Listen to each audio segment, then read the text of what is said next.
Okay, in this video we're going to be looking at government intervention when we're looking at positive externalities. And a lot of the government interventions are the same as for negative externalities, but to try and encourage consumption. So, government intervention for goods with positive externalities. The idea is that we're trying to influence the equilibrium price and quantity traded. We're looking at market impacts, or market ways to impact the market. When there are positive externalities in production or consumption, the allocation is suboptimal because the market's not capturing the external benefit. We're not producing at the level that's beneficial for society because we're not factoring in the external benefit. So the government will intervene by either directly or indirectly increasing production and consumption by implementing one of the following measures. So the first one is government regulation. So the government regulates or puts laws in place to ensure that positive externalities occur. So there's laws mandating consumption of certain goods like bike helmets. So bike helmets have positive externalities in the fact that they help to reduce brain injuries and problems associated with riding a bike. So the government mandates that you have to wear a helmet. Compulsory school leaving ages of age 6 to 16, that's another example of government regulation designed to increase demand. Both these first ones are going to increase the demand curve or shift the demand to the right. So with the helmet example, if everyone needs a helmet or it's illegal, then more people are going to buy a helmet. Another good one is the no jab, no pay legislation. So what that means is you don't get access to childcare subsidies if you don't vaccinate your children. And the idea of that being that more people will get vaccinations. So that will also increase the demand for vaccinations. So another one, not just government regulations, there's also advertising to promote goods with positive externalities. So, for example, there's lots of ads on TVs designed to promote healthy and active Australia. A good example would be when you're in the Northern Territory, they have a lot of ads about healthcare, about remaining active, about being safe around pools, just trying to inform citizens of all the benefits of these activities. But we also have them in Victoria as well. So informing the public of the benefits of healthy eating should lead to less working days being lost, less sickness throughout society, and therefore have positive externalities for society. So we're trying to reduce ignorance or give more information. It's also related to asymmetric information about the benefits of these products, hopefully achieving a more allocatively efficient allocation of resources. So the good thing about healthy people is not only is it beneficial for themselves, but they also lead to provide a greater contribution to the economy. They also help to increase productivity and growth, reduce businesses' cost of production because they're working, which all has positive externalities for society. Other good examples is ads trying to promote cancer screening, so people will go get themselves checked. Particularly, it's really big with prostate cancer amongst males. So try and really advertising once you get to sort of 40, 45, 50 years of age that you go and get yourself checked. Another one was on the sexually transmitted diseases. So the AIDS campaign back in the 80s and 90s, and then sort of more recently just general sexually transmittable diseases being advertising prevention. And then SunSmart campaigns is another really good example. So again, if you do develop skin cancer, that has massive private costs, but it can also have social costs. So that slap ads, the banana boat ads, etc., are all examples of that.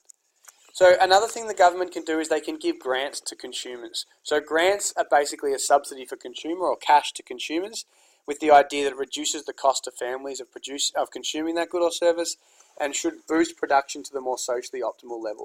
So both grants and advertising shift demand to the right and therefore help to increase demand for products so there's more a socially optimal level of allocation of resources. So we're internalising the social benefits of those transactions and to ensure a more socially optimal level of allocation of resources. Another thing the government can do is that through subsidies. So subsidies to producers, again, you need to explain the impact these subsidies have. So the idea is to lower production costs for firms so that to ensure producers produce at a more socially optimal level.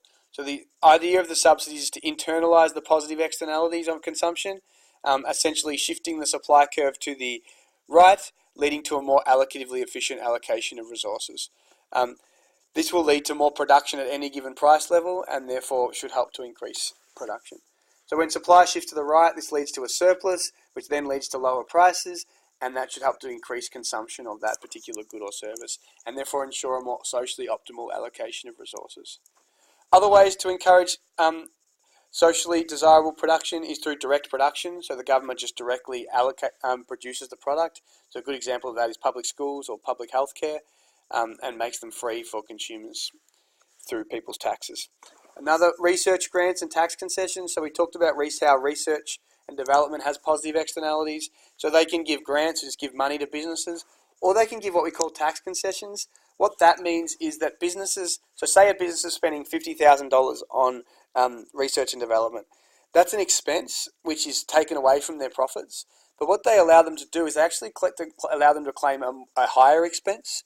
So if you get a 200% tax concession, what that means is you can claim that you actually spent $100,000 instead of $50,000, which then reduces your profits and therefore reduces the amount of tax you have to pay. So businesses want to claim higher expenditure artificially. Also legislation, which we've talked about, like laws mandating bike helmets, minimal school leaving age, etc. So the aim of the government intervention is to shift the allocation of resources by changing relative prices. So fewer resources are allocated to goods with negative externalities and more goods are allocated to goods with positive externalities as we give them a lower relative price and make them more popular amongst consumers. Reduction in cigarette consumption is more efficient because it leads to less passive smoking, etc. Taxes on alcohol are more efficient because it reduces alcohol consumption and the issues associated with binge drinking and violence.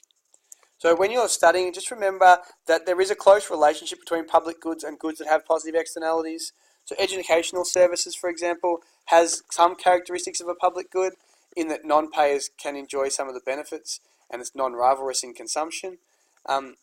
But it's important to recognise that these aren't always public goods.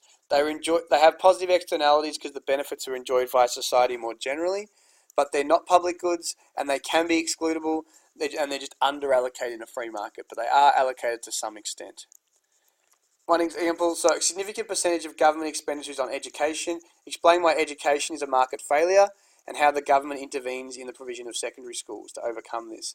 So education is a type of market failure because it's considered to have positive externalities and therefore it's under-allocated.